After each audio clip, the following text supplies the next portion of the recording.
Bonjour David, on est ravis de t'accueillir au Salon du Livre du Printemps des Fragilités. Donc tu as écrit Les Rois Sauvages, ton premier roman. C'est sur les crimes rituels au Gabon.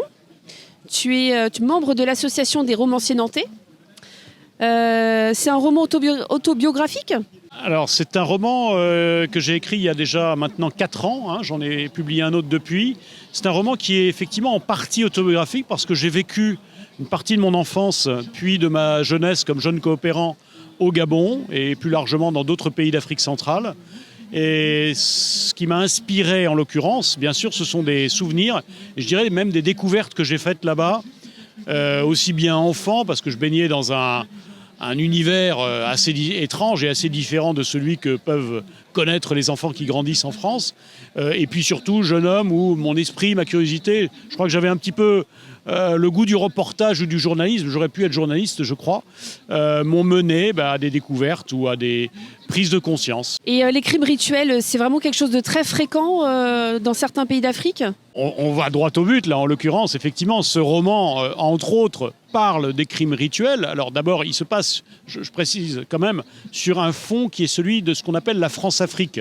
Je pense que beaucoup de gens savent ce que c'est, ces relations incestueuses et tout à fait malfaisantes entre nos élites et celles de certains pays d'Afrique, ancienne colonie française. Bon, j'ai voulu placer mon roman dans ce cadre-là, décrire cette France-Afrique telle que je l'avais perçue, mais il y a une chose dont personne n'a parlé, y compris Pierre Péan, que moi j'aime beaucoup.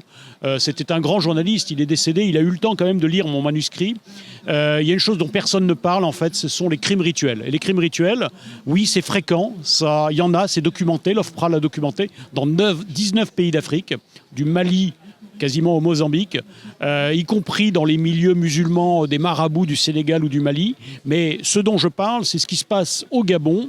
Ce sont des crimes qui sont commis contre des enfants qu'on enlève, des enfants des milieux les plus fragiles, d'où ma présence ici aujourd'hui, des enfants pauvres qu'on enlève en ville ou en brousse, que l'on torture à mort en fait pour leur arracher les organes. On parle de couper pour obtenir des pièces détachées. On en fait des gris-gris que l'on vend des fortunes à des puissants, des hommes politiques. En l'occurrence, ce pourrait être par exemple le Premier ministre du Gabon, il y a 30 ans, ou d'autres même, qui sont simplement des hommes d'affaires et qui, finalement, puisent à la source d'un pouvoir malfaisant qui se trouve chez des sorciers.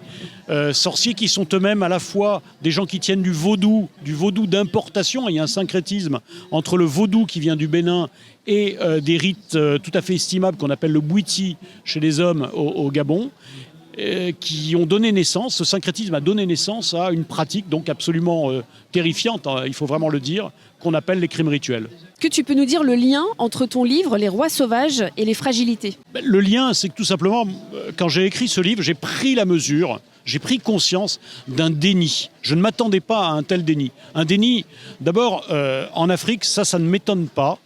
Parce que je suis en contact avec des gens du petit peuple, je vais dire comme ça, sans dédain aucun. Là-bas, notamment quelqu'un qui a créé une association qui essaie de militer pour faire connaître les crimes rituels et qui a compté beaucoup sur moi à une certaine époque. Je pense malheureusement l'avoir déçu parce que je n'ai pas eu accès aux médias comme je l'aurais souhaité. Mais voilà, je suis en contact avec des tas de gens qui là-bas en parlent, ou même des gens, par exemple, à Nantes, dans la communauté gabonaise, qui en parlent sans problème. Mais les élites, pour les élites, c'est tabou. Alors là, c'est tabou pour des tas de raisons. Et pour nous, en France, avec notre mauvaise conscience qui s'explique, bien sûr, notre mauvaise conscience liée surtout à Nantes, à l'esclavagisme, et au colonialisme et au néocolonialisme, il y a aussi une difficulté à parler de ces sujets. Moi, je me suis heurté même au silence des ethnologues qui pouvaient me dire, entre quatre yeux plutôt, oui, ça existe, mais je n'en parlerai jamais. Par peur de ne plus pouvoir retourner sur le terrain, peur avec la puissance des réseaux sociaux de se voir coller une étiquette, d'être anti-africain, enfin tout ce qu'on veut, raciste, etc. Moi, je n'ai peur de rien, je m'en fous complètement. Personne ne m'impressionne dans ce domaine-là, je connais assez bien l'Afrique, donc j'ai aucun complexe, j'en parle, mais je suis révolté donc par ce silence. Et pour revenir à ta question, oui, je pense que les fragilités, c'est aussi ça. C'est des gens qui n'auront jamais accès aux médias, jamais accès à la parole. Et ce sont ces enfants dont tout le monde se fiche, en fait, que j'ai pourtant vu de mes yeux vus. Alors on est ici à Nantes dans un oasis de fraternité, les fraternités au Gabon. Est-ce que tu peux nous en dire quelques mots? Au Gabon, comme partout et comme ici, bien sûr, il y a une fraternité extraordinaire. Il y a une solidarité extraordinaire entre les gens. C'est comme ça que les gens survivent quand ils affrontent des difficultés considérables. Mais il y a aussi, il faut le dire, une indifférence des élites, des riches et des puissants pour le sort du petit peuple qui est absolument révoltante en réalité. Donc la fraternité, bien sûr qu'elle existe. Il y a la puissance des églises, la puissance des communautés villageoises, des familles qui est là, mais il y a aussi, bien entendu, comme partout, cette terrible indifférence qui nous fait du mal et qui nous fracasse tous, que l'on soit là-bas, que l'on soit ici. L'indifférence tue, en fait.